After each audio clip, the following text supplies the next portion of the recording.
ஊர் பெயர் ஏதாவது ஒரு விஷயத்துக்கு நம்மளை பயன்படுத்திக்கிட்டு தான் இருப்பாங்க. நம்ம என்னைக்கு நமக்கு பயன்பட்டுருக்கோமானா இல்லை. ஜூன் மாதத்துக்கு முன்னாடி குரு நமக்கு 10ஆம் இடத்துக்கு தான் வர்றாரு.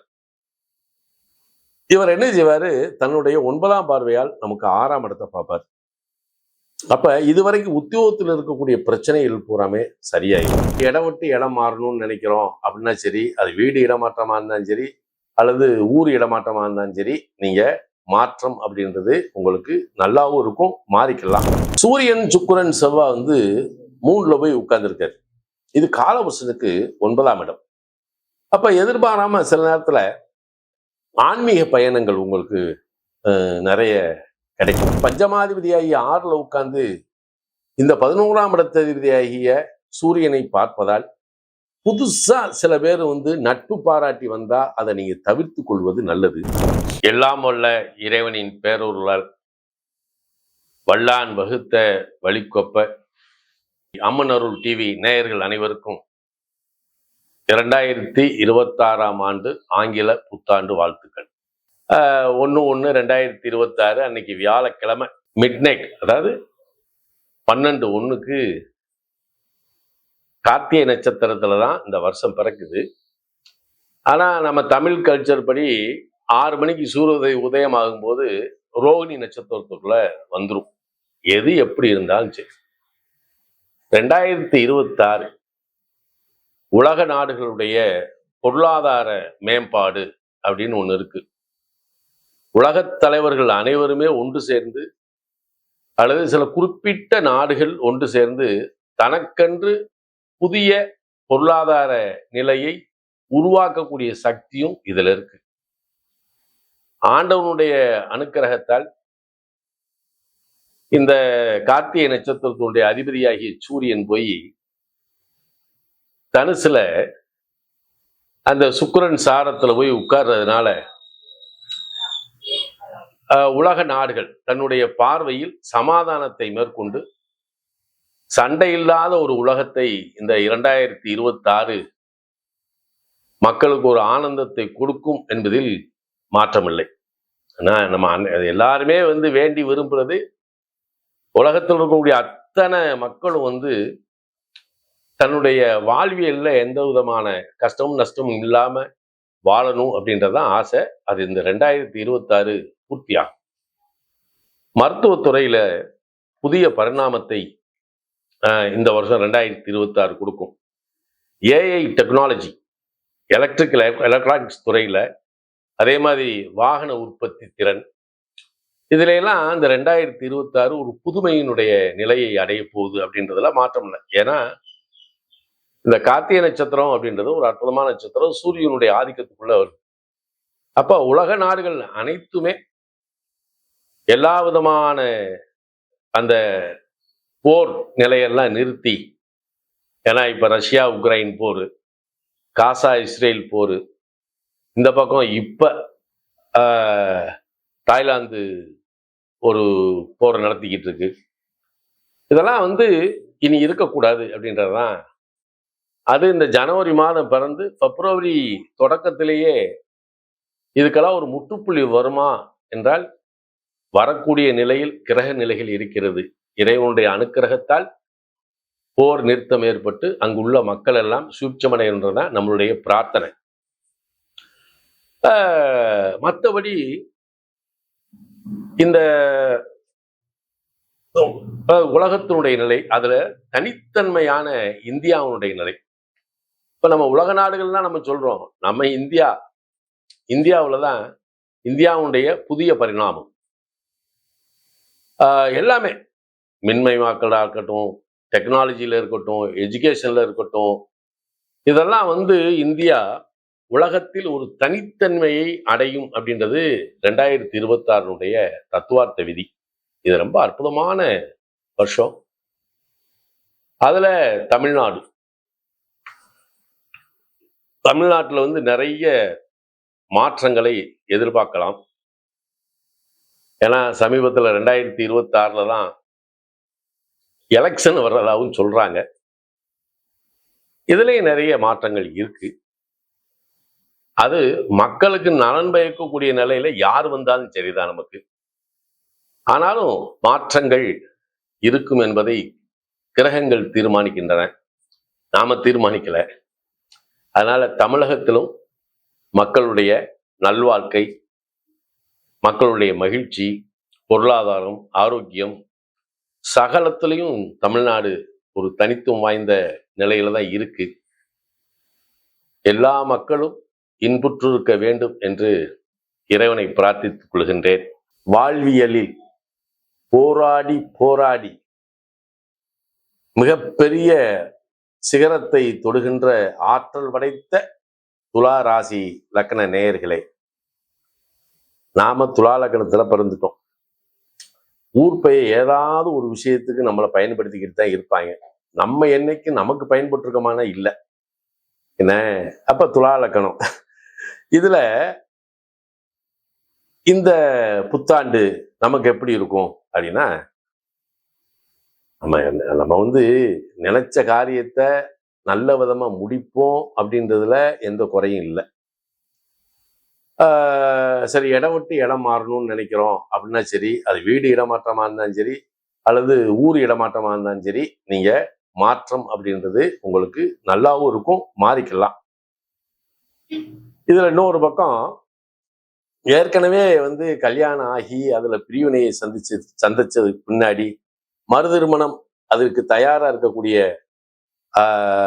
பிள்ளைகளுக்கு மறுதிருமணம் நல்லபடியா நடக்கும். இதை இந்த காலகட்டத்தில் தான் செய்யணும், வேற வழி இல்லை. அதுபோக பொருளாதார அடிப்படையில எல்லாம் நம்ம எவ்வளவுதான் கஷ்டப்பட்டு பாடுபட்டாலும் பற்றாக்குறை என்பது இருக்கத்தான் செய்யுது, இயற்கை.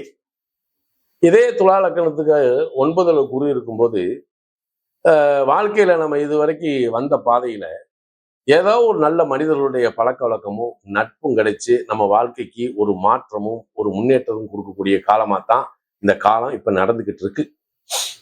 இதுல ஜூன் மாதத்துக்கு முன்னாடி குரு நமக்கு 10ஆம் இடத்துக்கு தான் வர்றாரு. இவர் என்ன செய்வாரு, தன்னுடைய 9ஆம் பார்வையால் நமக்கு 6ஆம் இடத்தை பார்ப்பார். அப்ப இதுவரைக்கும் உத்தியோகத்தில் இருக்கக்கூடிய பிரச்சனைகள் பூராமே சரியாயிரும். மேலும் உத்தியோகத்துல கிடைக்க வேண்டிய ப்ரொமோஷன், ஏன்னா 2ஆம் இடத்து குரு பார்க்கலாம், இன்கிரிமெண்ட், இதெல்லாம் இந்த குரு உங்களுக்கு நல்லா செய்வார். அது ஜூனுக்கு பின்னாடி தான்.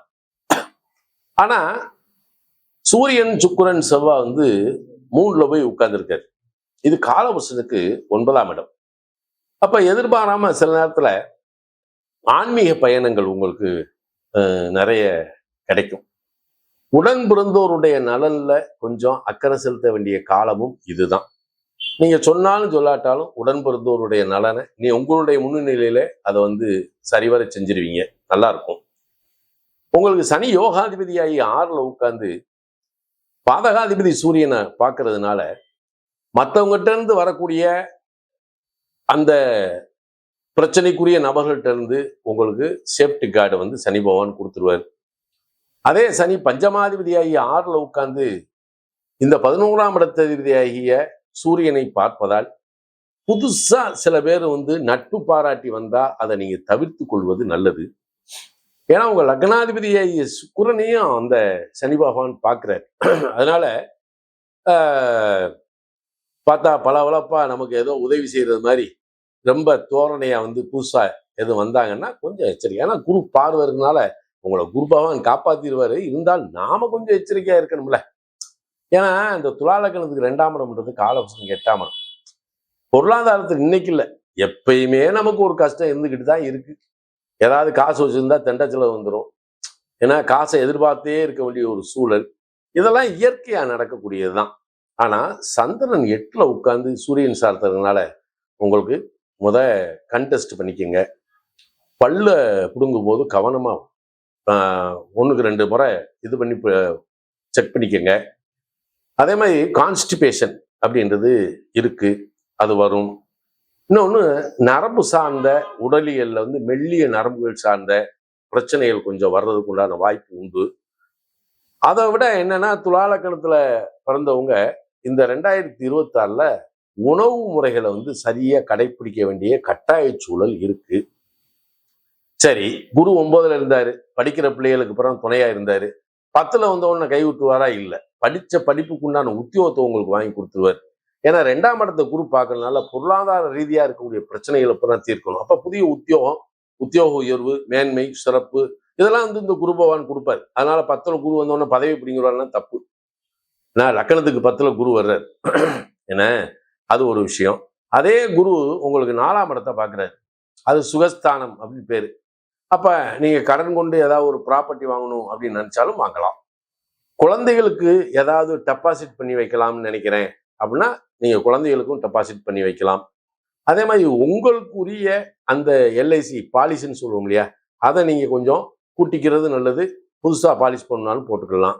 இதெல்லாம் உங்களுக்கு, ஏன்னா துலாலக்கணத்துல பிறந்தவங்களுக்கு தான் இந்த ஆயுள் காப்பீடுன்னு சொல்றதுல முழு பலன் கொடுக்கக்கூடியது ஒரே ஒரு ஆளுக்கு தான், துலாலக்கணத்துக்கு தான். அதனால நீங்க வந்து பாலிசியெல்லாம் கூட்டி இது பண்ணிக்கிறது நல்லது. பயணங்கள் இந்த வருஷம் உங்களுக்கு அதிகமாக தான் இருக்கும், அதை நல்லதா மாத்திக்கிறது நல்லது. பதவியில் இருக்கும்போது ப்ரொமோஷன் வரலையே, கண்டிப்பா வந்துடும், அதுல எல்லாம் இதுல மாற்றம் இல்லை. சரி, இந்த குரு ஆயிலிய நட்சத்திரத்துக்கு எப்போ வர்றாரோ அப்ப நீங்க வெளிநாட்டு வேலை சார்ந்த நிலையில உங்களுக்கு ஒரு சான்ஸ் இருக்கும், அப்ப நீங்க போகலாம். இப்ப சனி 6ல இருக்கனால உங்க கடமையை மட்டும் சரியா செஞ்சுட்டு வாங்க. அதுல கொஞ்சம் அதிகமான உழைப்பை சிந்த வேண்டியது இருக்கிறது. நீங்க உழைத்த உழைப்புக்கு சனி பகவான் ஒருபோதும் அதை வீணாக்க மாட்டார். சந்தர்ப்பம் வரும்போது உங்களுக்கு அதற்குண்டான மரியாதையை, அந்த மதிப்பை கரெக்டா செய்வார். என்னென்னு சொல்றது. அதனால ஏன்னா நம்ம வாழ்க்கையே அப்படித்தானே, வெளிஞ்செந்திரிச்சவங்க இன்னைக்கு என்ன பிரச்சனை அப்படின்னு தான் பாக்குறோம், துலால் லக்னத்துல பிறந்தவங்க புறாமே. அதனால இதெல்லாம் வந்து டேக் இட் ஈஸி பாலிசியில நீங்க அடிச்சு கொண்டு போகலாம். சனி பகவான் உங்களை எந்த விதத்திலையும் கைவிட மாட்டார். அதனால உங்ககிட்டையும் வந்து மற்றவங்களை அனுசரித்து போகிறது, யார்கிட்ட எப்படி வந்து பேசணும், செய்யணும், அணுகணும் அப்படின்றது உங்களுக்கு கைவந்த கலை. ஏன்னா இந்த துலாலக்கணத்துக்காரங்கிட்ட வந்து எல்லாருமே நல்லா பழகுவாங்க. அதனால உங்களை பொறுத்த மட்டும் 2026 மிக அற்புதமான ஆண்டாக இருக்கும். சற்று சிந்தித்து செயல்பட்டால் வாழ்க்கையினுடைய மாற்றமும் மலர்ச்சியும் உறுதி. என் அன்புக்கு உரித்தான நேயர்களே, 2026 சந்திரன் உச்சம் பெற்று ரிஷபத்திலே சூரியனுடைய நட்சத்திரமாகிய கார்த்திகையிலும் ரோகிணி நட்சத்திரத்திலும் இது பயணப்படும். அப்ப நம்ம எல்லாத்துலயுமே இந்த ராசி இலக்கண நேயர்கள் இந்த வருஷம் நம்ம என்ன வழிபாடு பண்ணணும் அப்படின்னா, நம்ம நியூ இயர் அன்னைக்கு வியாழக்கிழமையே சிவாலயம் செல்வது நல்லது. ஒண்ணு. அப்ப சிவாலயம் சென்னீங்கன்னா அங்க பெரிய பெரிய சிவன் கோயில்ல வந்து இந்த ரிஷப வாகனத்தில் இருக்கக்கூடிய பெருமானும் பெருமாட்டியும் இருக்கக்கூடியது சில நேரத்துல பிரகாரமாகவும் இருக்கும், அல்லது சில நேரத்துல வந்து தூண்லையும் இருக்கும், அந்த கோயில் மண்டப தூண்லையும் இருக்கும். அப்ப அதை தெரிஞ்சுக்கிட்டு அந்த மண்டபத்துல அந்த தூண்ல இருந்துச்சுன்னா அதை வந்து நல்லா அழகா பன்னீர் விட்டு சுத்தப்படுத்தி சந்தனம் குங்குமம் வச்சு நல்ல ஒரு அலங்காரம் பண்ணி அதை நீங்க வழிபடுறது ரொம்ப ரொம்ப நல்லது. ஒண்ணு. இல்ல ரிஷப வாகனத்தில் இருக்கக்கூடியவர் வந்து பிரகாரமாவே இருக்குன்னா அற்புதத்திலும் அற்புதம், நீங்க வழிபாடு பண்ணிக்கிறது நல்லது. ஒண்ணு. அதை விட முக்கியமானது என்ன அப்படின்னா, நீங்க எந்த ஊர்ல வச்சாலும் நீங்க இருக்கக்கூடிய ஊர்ல அல்லது பக்கத்துல மாரியம்மன் கோயில் இருக்கும். அப்ப அன்னைக்கு நீங்க மாரியம்மன் கோயில்ல போய் அம்பாளுக்கு வந்து இந்த செவந்தி மாலை போட்டு அம்பாளை வணங்குறது அப்படின்றது ரொம்ப ரொம்ப உசித்தம். சரி, இந்த சூரியன் வந்து தனுசுல சுக்கிரன் சாரத்துல இருக்கனால நீங்க சிவாலயம் சென்று சிவனையும் அம்பாளையும் வணங்கி அம்பாள் பிரகாரத்துல வந்து ஒரு நெய் தீபம் போடுறது ரொம்ப ரொம்ப விசேஷம். அம்பாள் பிரகாரத்துல நெய் விளக்கு போடுறது. சரி, இது ஒரு பக்கம். காலையில என்ன செய்யறோம், புத்தாண்டு. இந்த ஆங்கில புத்தாண்டை வந்து மனசால நல்லா கொண்டாடுறவங்க, நல்லா இருக்கணும் அப்படின்னு நினைக்கிறவங்க தான் எல்லாரும். இப்ப நம்ம இதெல்லாம் போடும்போது என்ன சில பேரு நாம தமிழ் புத்தாண்டத்தானே எடுத்துக்கிடணும். சரித்தான்ப்பா, ஆங்கில புத்தாண்டு உலகம் பூரா கொண்டாடுறானே. அவனுக்கு தனித்தனி மொழி, தனித்தனி பழக்க வழக்கம், பண்பாடு, கலாச்சாரம் இருந்தாலும் உலக நாடுகள் பூரா வந்து ஆங்கில புத்தாண்டா கொண்டாடுறான். அதனால நம்ம மக்கள் கொண்டாடுறது ஒன்றும் தப்பு இல்லை. ஏன்னா இந்த எதிர்மறையான சிந்தனையாளர்களுக்காக சொல்றேன். என்ன, உன்னை விட நாத்தியம் பேசினவே நானு. அதனால 2026 நாம என்ன செய்யலாம் அப்படின்னா, காலையில் நம்ம வீட்டில் சின்னதாக ஒரு பாயாசம் பண்ணி, நம்ம வீட்டில் இருக்கக்கூடிய சுவாமி படங்களுக்கெல்லாம் வந்து பூ போட்டு இந்த ஒரு பாயாசத்தை நெய்வேத்தியம் பண்ணலாம், சக்கரை பொங்கல் நெய்வேத்தியம் பண்ணலாம். கண்டிப்பாக தேங்காய் பழம் வந்து உடைச்சு நீங்கள் உங்கள் குலதெய்வத்தை நினச்சி அது நெய்வேத்தியம் பண்ணிக்கிறது நல்லது. நீங்கள் நல்லா கவனிங்க, 2026 வியாழக்கிழமை அன்னைக்கு நீங்கள் அதிகாலையாக இருந்தாலும் சரி, எந்த நேரமாக இருந்தாலும் சரி, உங்கள் வீட்டில் வந்து சக்கரை பொங்கல் நெய்வேத்தியம் பண்ணி பாருங்க. இந்த வருஷம் உங்கள் வீட்டில் வற்றாத செல்வம் நிச்சயமாக வரும் என்பதில் மாற்று கருத்தே இல்லை. எழுதி வச்சுக்கோங்க. ஏன்னா ஒன்று, இன்னொரு பக்கம் என்னன்னா, அந்த இடத்துல இப்ப அது வந்து ரிஷபத்துல தான் சந்திரன் வந்து நிக்க இந்த வருஷம் பிறக்குது. சூரியன் சுக்கிரன் செவ்வாய் வந்து தனுசுல போய் நிக்குது. இது காலபுருஷனுக்கு பாத்தீங்கன்னா தன பாக்கியாதிபதி. அப்ப நிச்சயமாக இந்த வருஷம் வந்து அனைவருக்கும் செல்வ செழிப்பை, நிதிநிலையை உயர்த்தி கொடுக்க போகிறது என்பது உண்மை. அதை எப்படி செய்யணும் அப்படின்னா ஒன்றும் கிடையாது. ஒரு காப்படி சக்கரை பொங்கல் வைங்க. அது ஒரு நல்ல தாம்பாள தட்டில் வாழை இலையை வச்சு சக்கரை பொங்கல் அதில் பரிமாறி, நல்லா இது பண்ணியாலும் சூடு இருக்கக்கூடாது, பரிமாறி அருகம்புல் கொஞ்சம் ஒரு 5 ரூபாய்க்கு வாங்குங்க. உங்கள் ஊரில் இல்லை, உங்கள் வீட்டு பக்கத்தில் இருந்தால் பிடிங்கிக்கங்க. அதை அழகா அதுலேயும் வச்சு ஒரு 5 வாழைப்பழத்தையும் வச்சு நல்லா சாமி கும்பிடுங்க உங்கள் வீட்டில். ஏன்னா நல்ல சாமி கும்பிட்டு ஏன்னா அப்போ அந்த கையில் எப்படி வச்சுக்கணும்னா, இதை வந்து நம்ம வீட்டில் நெய்வேத்தியம் பண்ணும்போது நம்ம வீட்டில் ஒரு 11 ரூபாயோ அல்லது 101 ரூபாயோ வச்சு பிரார்த்தனை பண்ணி இந்த ரூபாயையும் கையில் வச்சுக்குங்க. அப்படியே பசுமாடு உங்கள் வீட்டு பக்கத்தில் இருக்குது அப்படின்னா, அந்த பசுமாட்டுக்கு இதை வச்சு அந்த பசுமாட்டை நீங்கள் உங்களுக்கு முடிஞ்சா 3 முறை வாங்க, இல்லாட்டி 1 முறை வாங்க, இல்லாட்டி ஒரு 10 முறை கூட வரலாம், 11 முறை வரலாம். அப்படி சுற்றி அப்படியே அதை சாப்பிட்டு முடிச்ச உடனே ஆனந்தமாக அதை நமஸ்காரம் பண்ணிட்டு அப்படியே வந்து அந்த ரூபாயை உங்கள் கஜானால நீங்கள் எங்கே பணம் சேர்க்குறீங்களோ அந்த இடத்துல அந்த ரூபாயை வச்சிருங்க. இதை வச்சு பாருங்க. இந்த வருஷம், அடுத்த வருஷம் உங்களுடைய அனுபவத்தை என்கிட்ட சொல்லுங்க கமெண்ட்ல. ரொம்ப அற்புதமா இருக்கும். பசுவிற்கு பொங்கல் கொடுப்பதும் நீங்க வீட்டில் பொங்கல் நைவேத்தியம் பண்றதும் நல்லா இருக்கும். நல்லா தெரிஞ்சுங்க. உங்க ஊர்ல இருக்கக்கூடிய மாரியம்மனை விட்டுறாங்க. சிவன் கோயில நெய் விளக்கு இதை செஞ்சுட்டு வாங்க. அதே மாதிரி வியாழக்கிழமை எழுந்தவுடன் காலையில் உதயமாகக்கூடிய சூரியனை கண்டு உங்கள் பிரார்த்தனையை செய்யுங்கள். இந்த 2026 அனைவருக்குமான ஆனந்தத்தை தந்தருளும் என்பதில் மாற்றமில்லை. அனைவருக்கும் எமது 2026 புத்தாண்டு வாழ்த்து.